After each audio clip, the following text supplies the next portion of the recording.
Hello, everybody! It's been a hot minute since I've made an Algebra 2 video, so I decided today I was going to do that.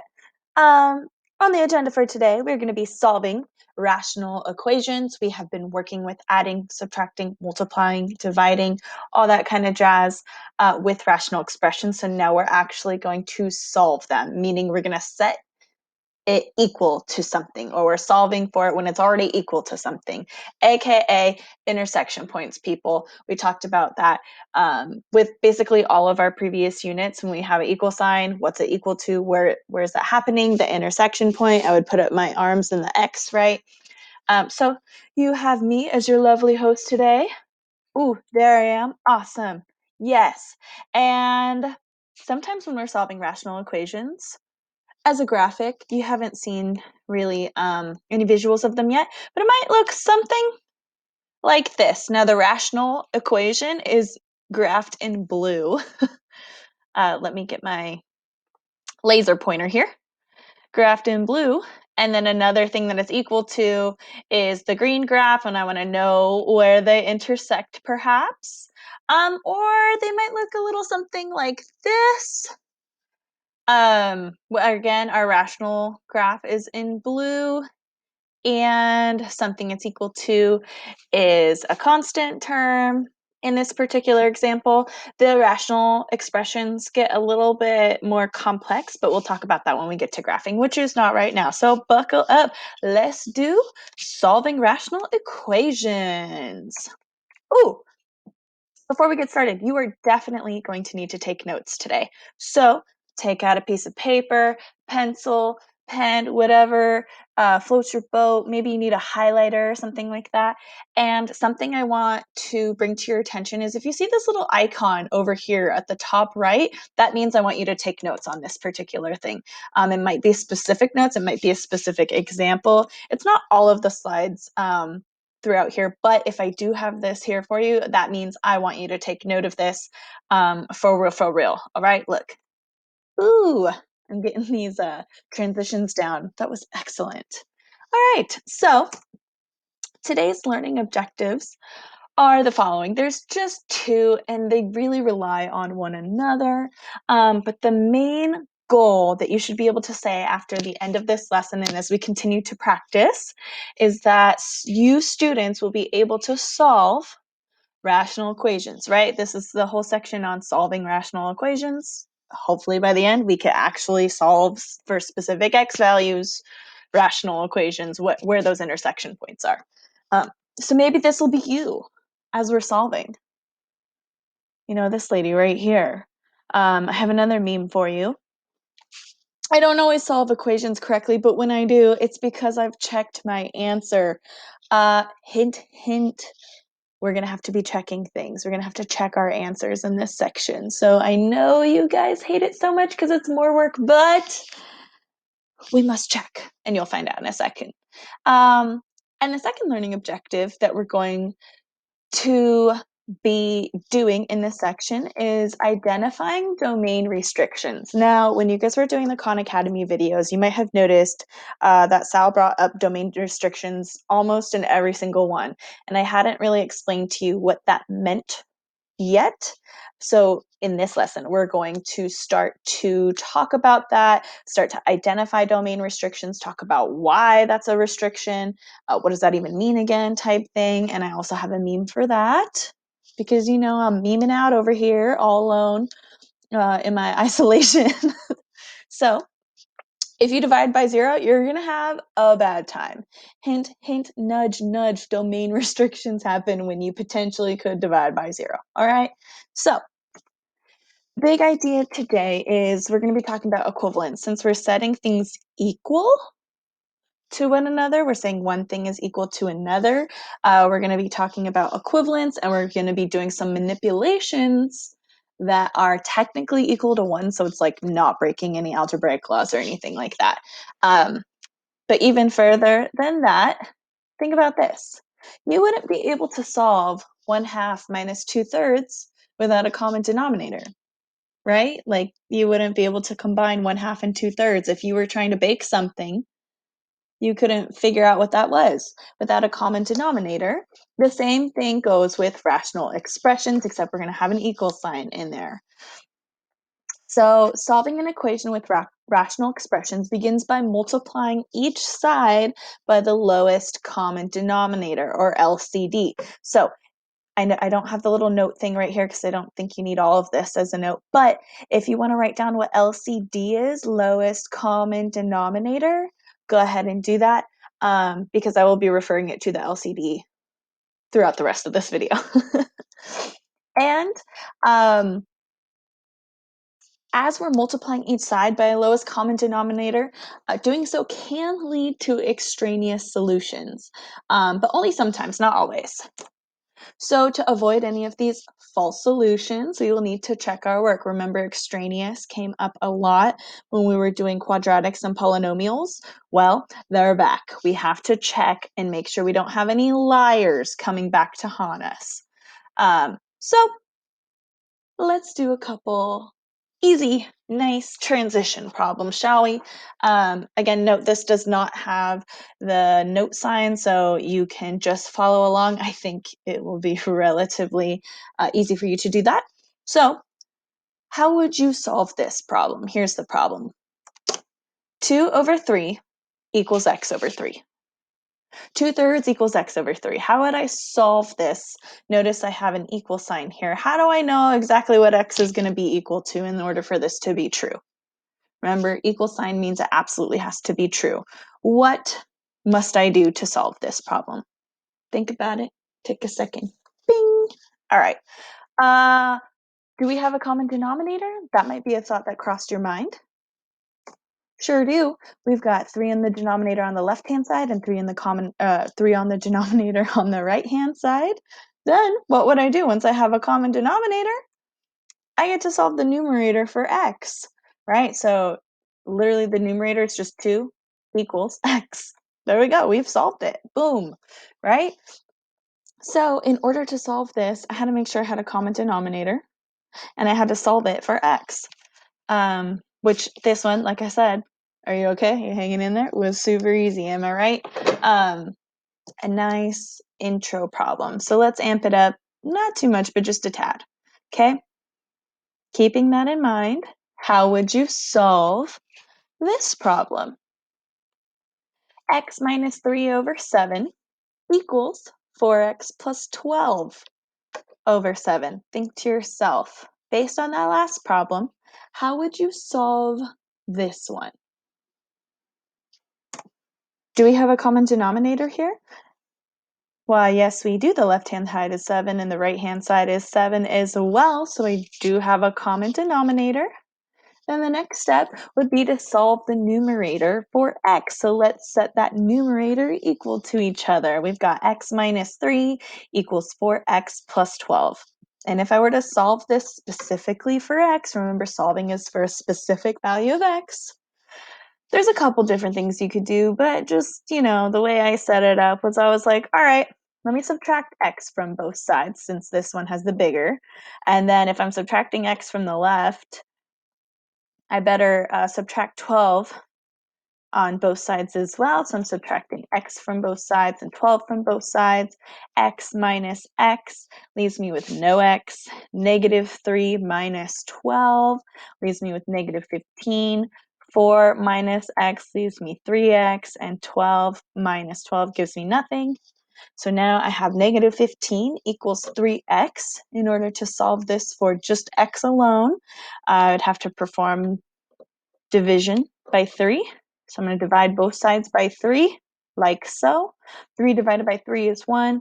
15 divided by 3 is negative 5. So negative 5 equals x. I officially solved the numerator for x, right? This is nothing crazy. We've been doing algebra all year long. Easy peasy, lemon squeezy, right? Okay, so this is a rational expression. And so is the last one, albeit they weren't that hard, but we've solved the most basic rational equations so far. This is the intersection point, x equals negative 5. That's an intersection point where these two functions are going to cross paths, right? So now I want you to think about those two problems we just did, and try to apply that same logic to the next one. Okay, now notice this one has a little notepad and pencil next to it, so I do want you to write this problem down and all of the steps with it too. How would you solve x minus 1 over 15 equals 2 over 5? Like we did on the last problems, the first step to solving this is going to be to get a common denominator. Now, here's why this is different, and here's why I wanted you to take notes on this one. We don't always get so lucky to have a common denominator on both sides. On the left,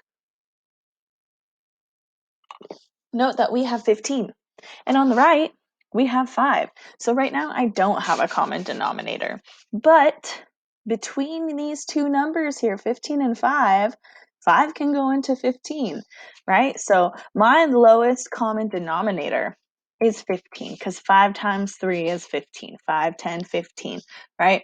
So I only need to mess with the right-hand side to get that common denominator. And I'm going to multiply it by 3 over 3 because 3 over 3 is an equivalent form of 1, right? Anything divided by itself is technically 1. Technically, I'm not breaking any rules, right? So now, when I perform this multiplication, I will have this common denominator. So the left-hand side stays the same. X minus 1 over 15 equals, remember, multiplying and dividing rational expressions are easier than adding or subtracting. You just multiply across. 2 times 3 is 6. 5 times 3 is 15. Now I get the little green check mark. I do have my common denominator. The step after that would be to set the numerators equal to each other and solve for x. So we end up with x minus 1 equals 6. Bada bing, bada boom, add 1 to both sides. And gosh darn it, we've got it. We've got x equals 7, right? Click. Solve the numerator for x. We get x equals 7. So the only difference here was I didn't have a common denominator to start with. Whereas before, the previous two super nice, easygoing problems, they had a common denominator already. And something kind of special is I only had to manipulate one side. I didn't have to do anything to both. So, what did you notice about those problems? And again, I want you to write this stuff down. I want you to take a second and think about what you noticed about the last 3 problems that we just did here really quick. What was something significant you noticed? Something important to make note of? What was the process we followed about those problems? What was similar? What was different? Go ahead and jot those down. And I'll start to talk about the things that I noticed, and you might have more or less, but I definitely want you to have the things that I noticed written down on your paper as well. So one of the very first things I noticed about these problems is that we needed a common denominator. The first problem I asked, did we have a common denominator? And we did. Second problem, did we have a common denominator? We did. Third problem, did we have a common denominator? No, we made it have a common denominator. So that was like one of the first things that I noticed. Like, in order to do any of these, I have to have a common denominator. Second thing I noticed, which might have been a subtle detail for you, is that the common denominators in all of these examples were numbers. There was not a variable in the bottom at all whatsoever. It was just a number. No biggie. The common denominators were numbers.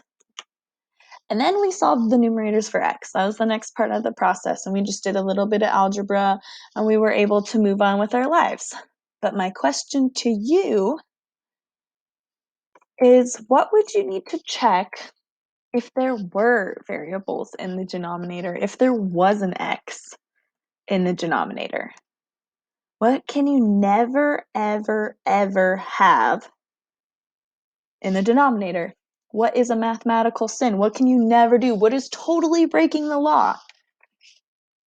Denominators can never, ever, ever equal 0. Dude, things get crazy in the universe. Like, literally, physics falls apart. Like, we don't even really know. There's a slight chance it happens in black holes, but, like, we're still not even sure. But, like, crazy stuff happens. We cannot divide by 0, ever. So, if there was a variable, I would need to see, does the denominator equal 0? Does the denominator equal 0? And if it does, where? Because I can't have that happen. That's not allowed. So when this happens, we have to note a domain restriction. Now, like I said, this is kind of new to us, but we're going to have to say basically when the denominator is equal to 0 and say, all right, it can't equal that. Bad things happen. Something crazy is going on when we divide by 0. It's undefined. We don't really know what's going on. And whenever that happens, something really interesting is happening at that specific point. And we will get to that when we start graphing. It's a discontinuity in our graph. Yeah. So for now, I'm just going to leave it as like we're going to say what the denominator cannot equal, what x value it cannot equal, because then we would technically be dividing by 0. But something is happening. We're going to, spoiler alert, we're going to talk about asymptotes soon, and then even holes and all kinds of, well, actually, those are the only two. I was going to say all kinds of crazy stuff, but that's essentially it. A hole or an asymptote. So make sure you have all of this down, and especially that denominators can't equal 0. Whenever they do, we have to have a domain restriction. We're going to say x cannot equal this number. All right?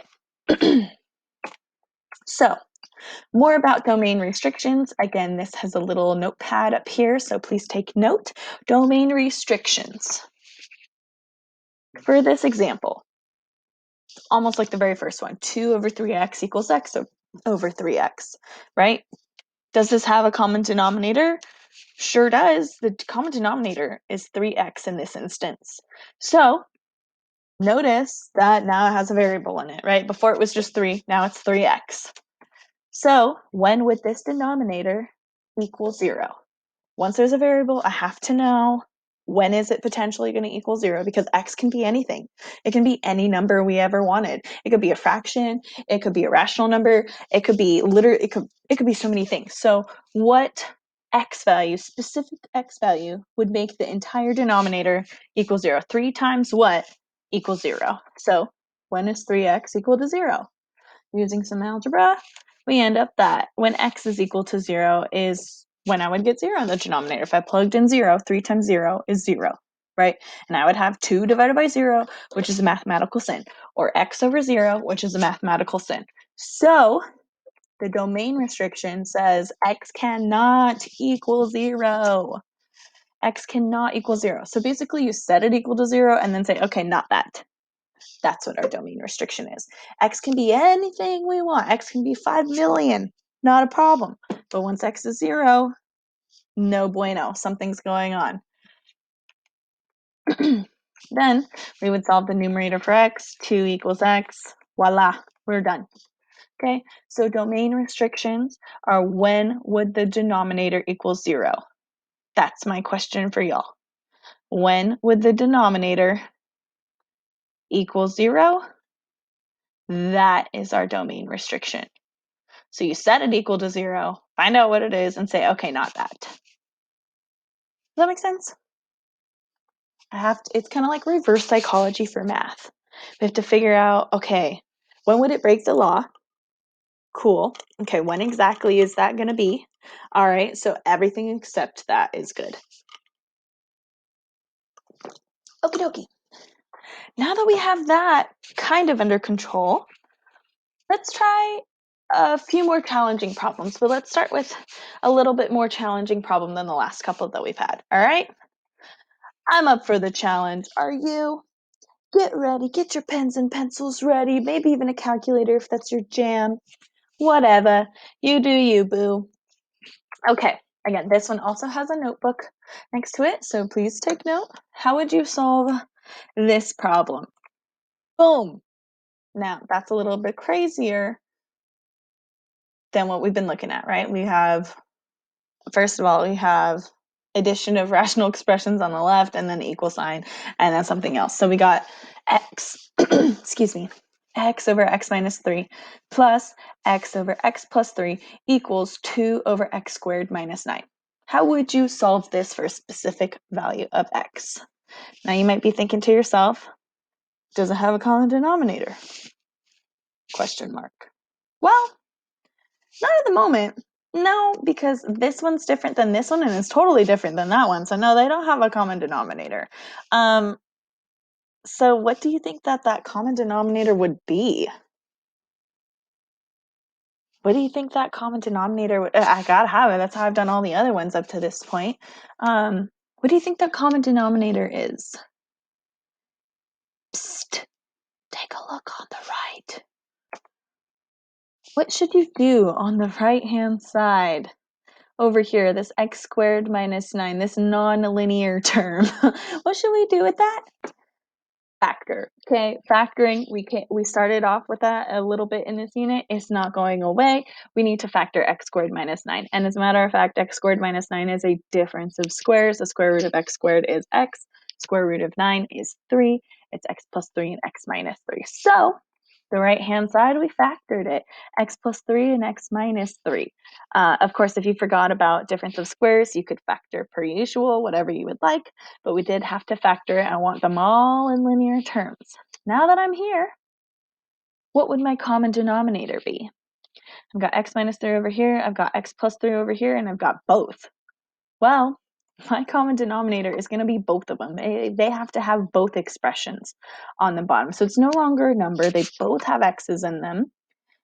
I have to have x plus 3 and x minus 3 in the denominator. And if that's the case, then my domain restriction says that x can't equal 3 or negative 3, right? If I set each of these pieces equal to 0, it can't equal any of those. So I'm going to get my common denominator. Okay, I know they can't equal 3 or negative 3. That's my domain restriction. And to get a common denominator over here on the left, I need x plus 3. I'm going to multiply by x plus 3 over x plus 3. Remember, anything divided by itself is technically 1, so we're not really breaking the rules. And then for this next piece right here, I have x plus 3 in the denominator, but I need x minus 3. So I'm going to also multiply by x minus 3 over x minus 3. I don't have to do anything to the right-hand side because it has the common denominator. Now, I have my common denominator. And yes, this looks crazy. Don't worry. The next part, once we get that common denominator, remember, we're able to solve the numerator for x. And although it looks crazy, the numerator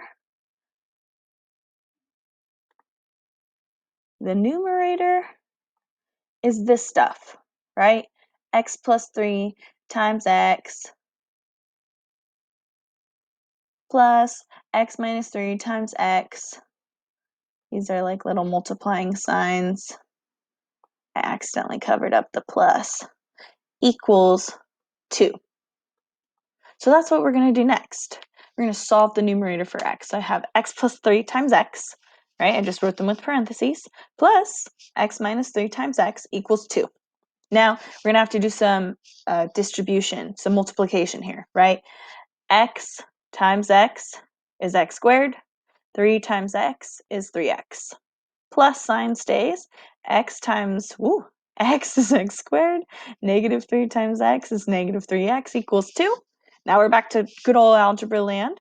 I got an x plus 2 over here and a second x plus 2. That's going to be 2x squared. 3x minus 3x, those guys cancel out, leaving me with 2. This I would divide both sides by 2, leaving me with x squared equals 1. And if I were to take the square root of both sides, I would get that x equals plus or minus 1. Okay, notice plus or minus 1 is not one of the values that I'm not allowed to have. It's not part of my domain restriction. X equals plus or minus 1 is my final solution here. I have two potential answers here. I found out a very specific x. Whenever I ask you to solve for something, I want specifics. I got two specific values.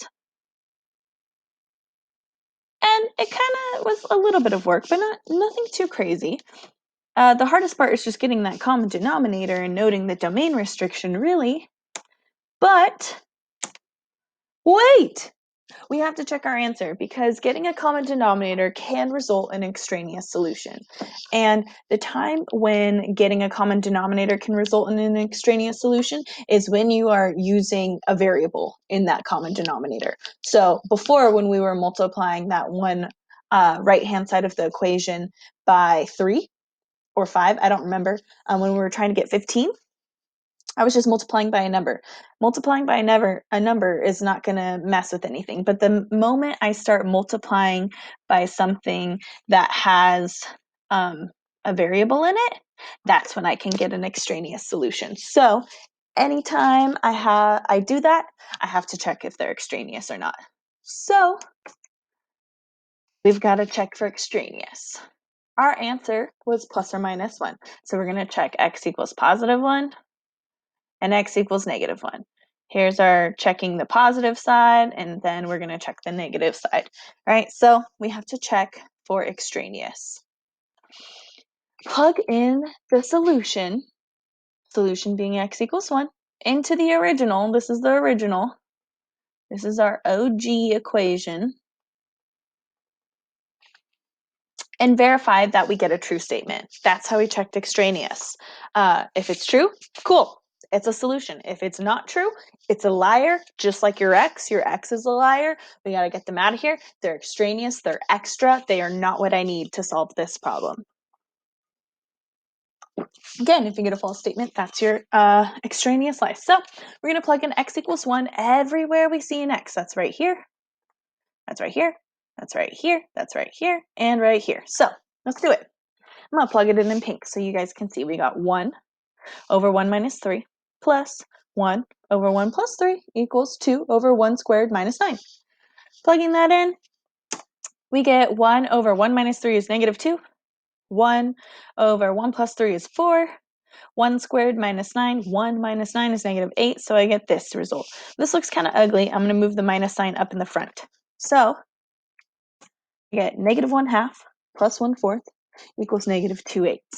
Now, you can simplify your fractions on the left if you want. Get this to be 1/4 and then, or get this to have a common denominator of 4 and then reduce this value. I went with the lowest common, or the getting a common denominator since that's kind of a common theme that we're doing. So either way, you get the same result. I multiplied this side by 4 over 4, this one by 2 over 2 to get the common denominator of 8.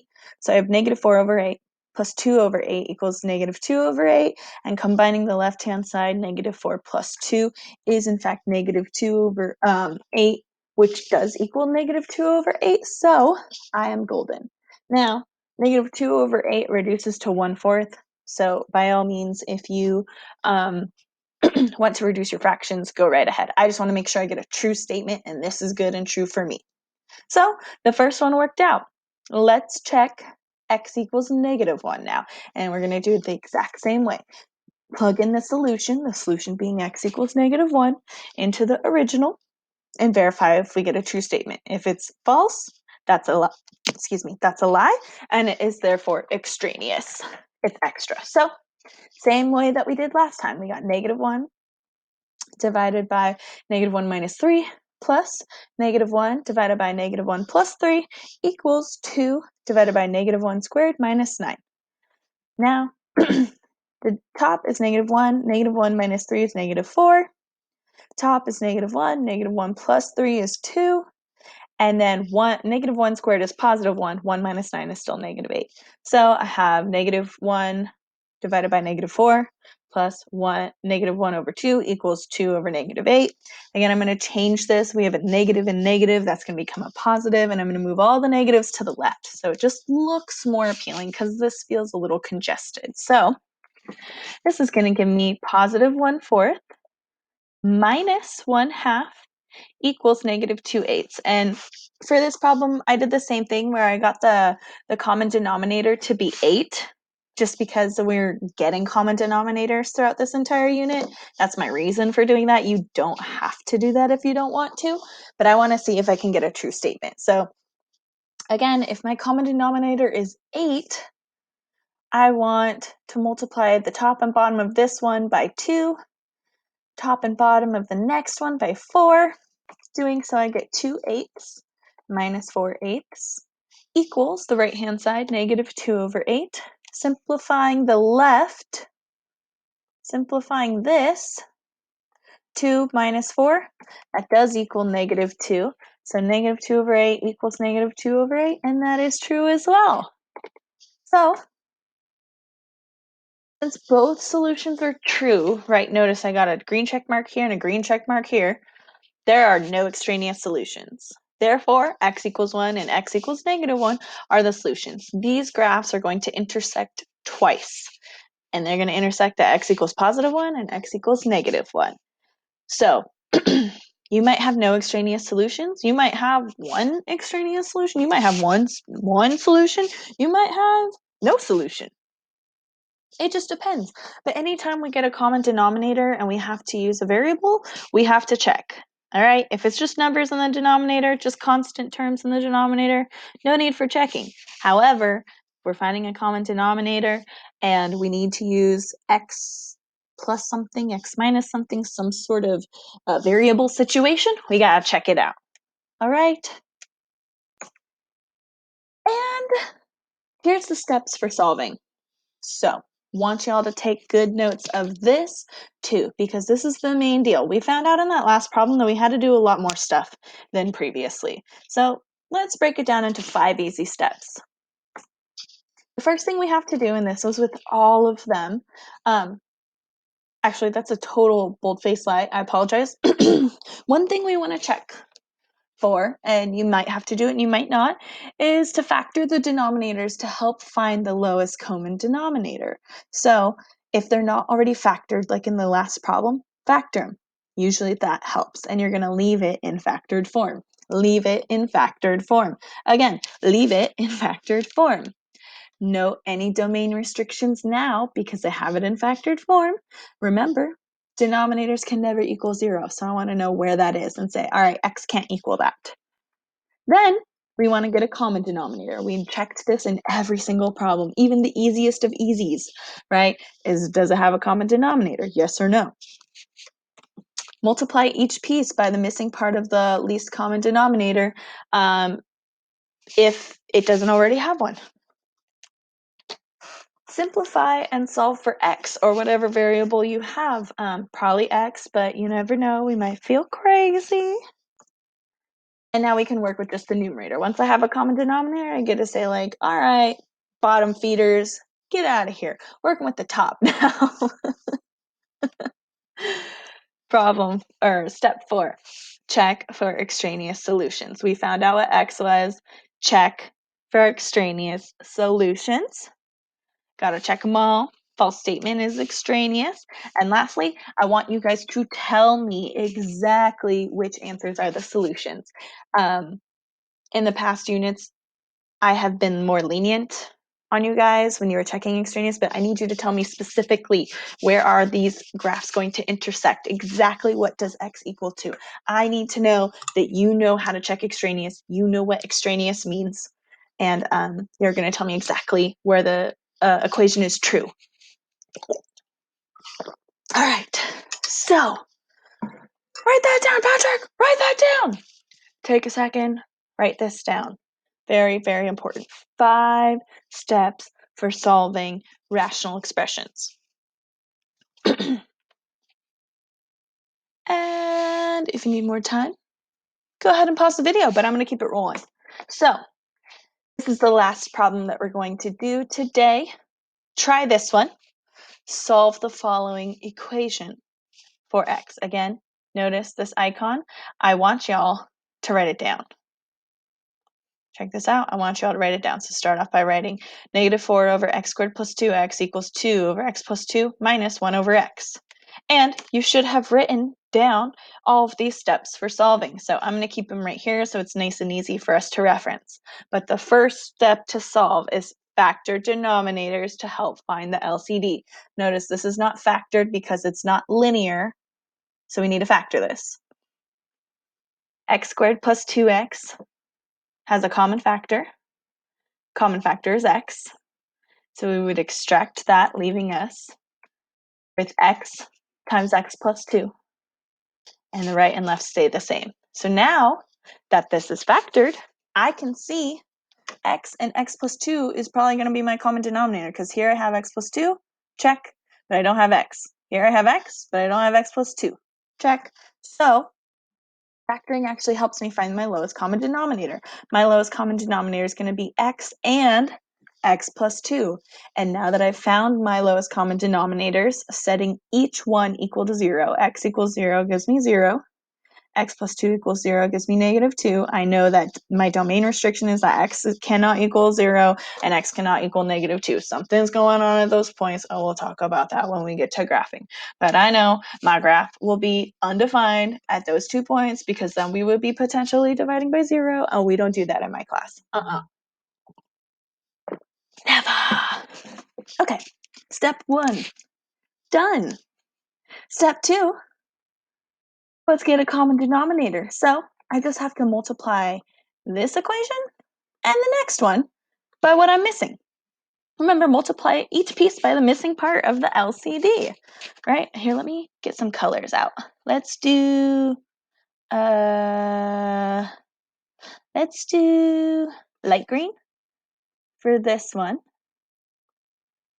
And let's do dark green for this one. Okay, so in our next step, you'll see that I didn't mess with the left-hand side at all. I still have -4 over x times x plus 2. Again, I did not multiply that out. I left it in factored form. And then the right-hand side, I multiplied by what I was missing. X over x, which is technically 1, which means I'm technically not breaking no rules, right? And then I also multiplied this piece, 1 over x, by what I didn't have, by what I was missing. The missing piece was x plus 2. So multiplied by x plus 2 over x plus 2. Now I have a common denominator. The next thing is simplify and solve for x. So I'm working with just my numerator now. I should probably write that down. Getting all kinds of crazy.